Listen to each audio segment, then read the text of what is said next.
Hello everyone, welcome to Management Study. And today we are going to start with unit number 6, which is developing pricing strategies. Okay, we have seen many units in marketing management. So now we came to the unit of pricing. So for any business, it is very essential to decide a you know a price that is fit for the customers and as well as for the business itself. So in this unit, we are going to see that how as a business, we are going to decide prices of our products. What are the factors that will impact our pricing decisions? Okay, so let us see. So what is setting price? Setting price in pricing strategy is one of the most crucial decisions in marketing. Okay, it involves determining the amount a customer must pay to obtain a product or services.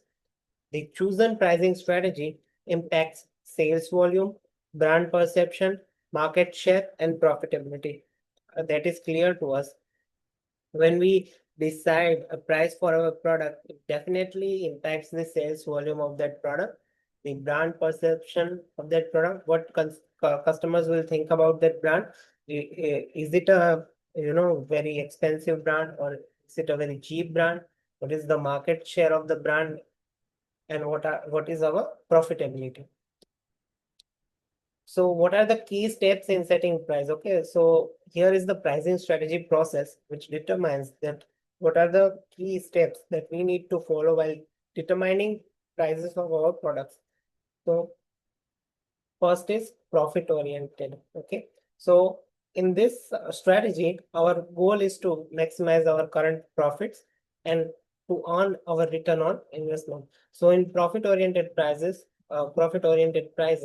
we will decide the prices of our product that will give us the maximum return on our investment.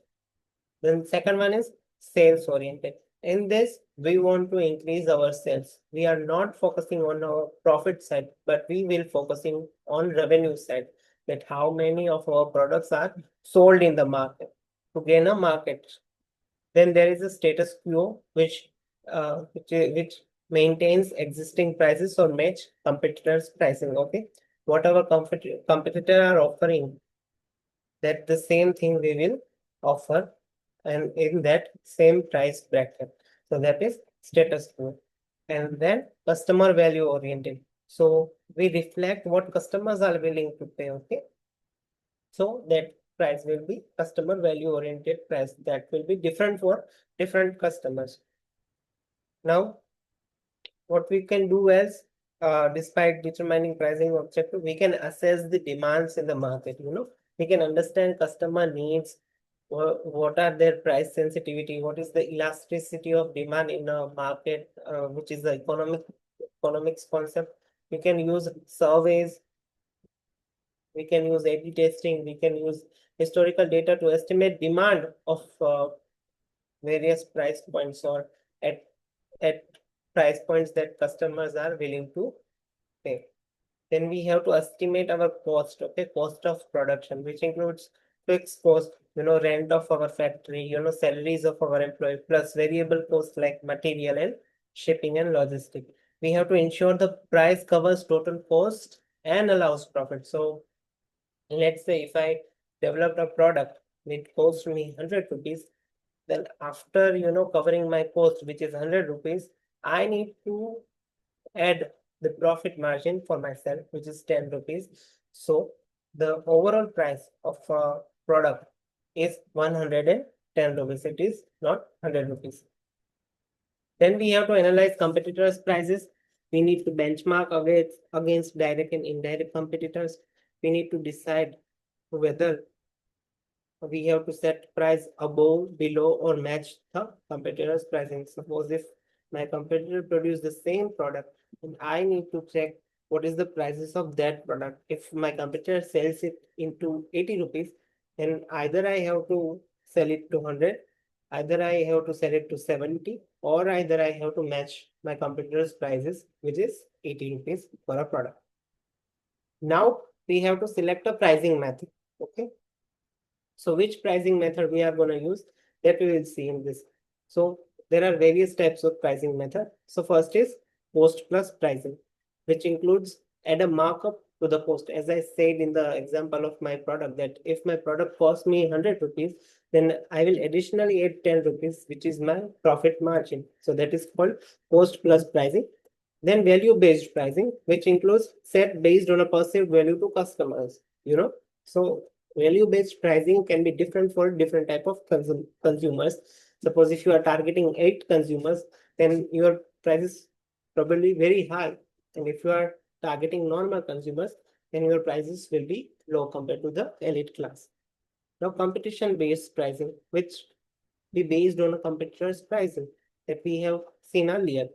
Then psychological pricing, example 99 instead of 100 rupees. So these are called the psychological pricing.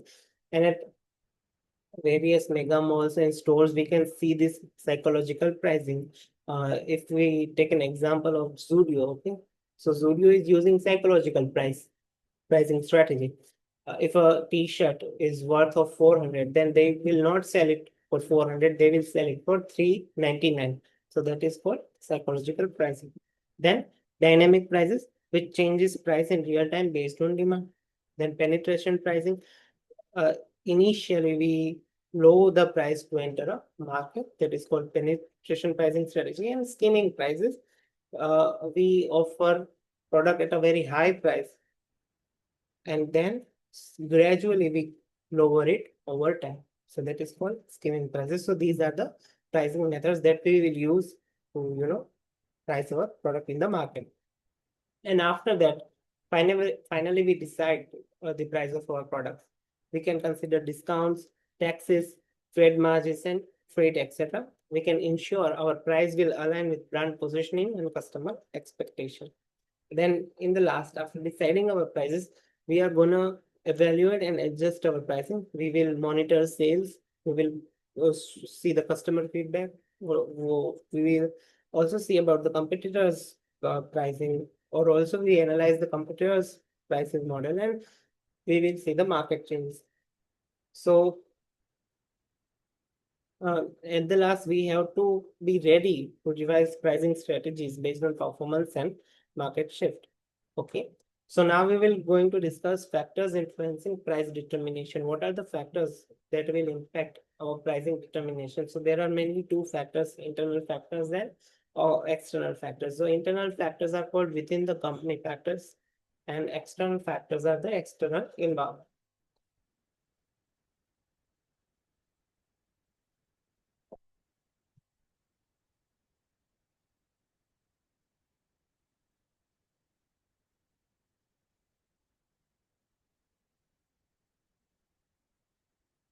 So internal factors, first factor is cost of production, which is obviously basic. The base for price, including fixed and variable cost, which we have seen earlier.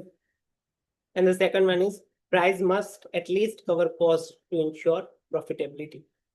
So the cost of production is the internal factor which determines our prices of a product. Then our business objective. Pricing may aim to maximize profit, increase market share, survive in competition, or maintain price stability, which we have seen earlier. Then what is our objective? Our prices should be depend on that object. Product life cycle stage. In earlier lectures, we have already seen about product life cycle. Okay. If our product is perishable, then we have to decide prices according to that. And if our product is not perishable and it can last for a long time, then our prices should be according to that. So, and also product life cycle is, when we introduce our products, our prices may be high, that is called skimming, or our prices may be low to penetrate the market. That is called penetration. In growth stage, we can set competitive pricing. In maturity stage, we can stable or discount our pricing methodologies, or in decline stage, we obviously lower our prices to clear the stock. Then our pricing are also depend on product quality and features.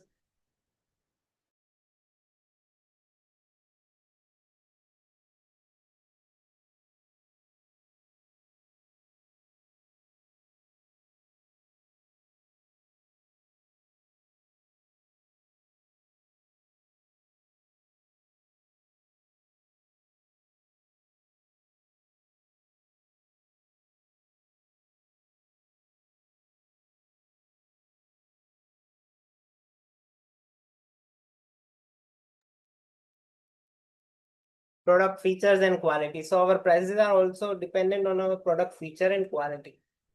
Higher the quality, higher the prices. Unique features and packaging also allow premium pricing. Okay. Then we have to decide prices on the basis of marketing mix decisions. Our prices must align with product promotion and place strategies. So that is marketing mix, which is 7 Ps. Then also brand image. Okay. Strong brands can charge premium prices due to perceived value, like Apple. Now, what are the external factors? Those factors which are the outside of the company and we can't usually control. So the market demand, higher the demand, higher the prices. Elasticity of demand plays a key role in pricing decisions. So if there is an inelastic demand, then there is a less sensitivity to price changes, and there is the elastic demand, then there is a more sensitivity to price changes. Then there is a competition as well. Prices must be considered competitor strategies. It should be highly competitive market is equal to less pricing flexibility. Pricing is also dependent on consumer behavior and perception. What consumers are willing to pay depends on perceived value and alternativeness. Okay. Then economic condition of a country like inflation, recession, interest rates, and income levels affect pricing decisions. And government regulation and legal issues include price controls, taxation, anti-dumping laws, and consumer protection laws are also affecting our prices.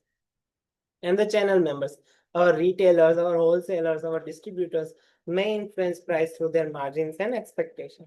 And the last one is global factors for international pricing, which includes exchange rate, trade tariffs, import-export duties, and global competition. So with this, we are completing our unit number 6, which is pricing strategy. Okay. We see key steps in setting prices, in which we see that we have to determine pricing objective, then we have to assess demand, then we have to estimate cost of production, we have to analyze competitors' prices, and we have to finally select pricing method, and we have to decide final price, and after that we have to evaluate and adjust it.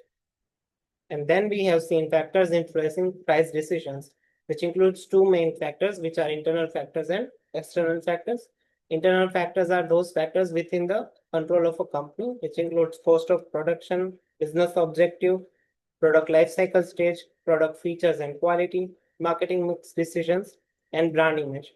And what are the external factors that are out of the country's control of the company, which includes market demand, competition, consumer behavior and perception, economic conditions, government regulation and legal issues, channel members, and global factors. So with this, we are completing our unit number 6.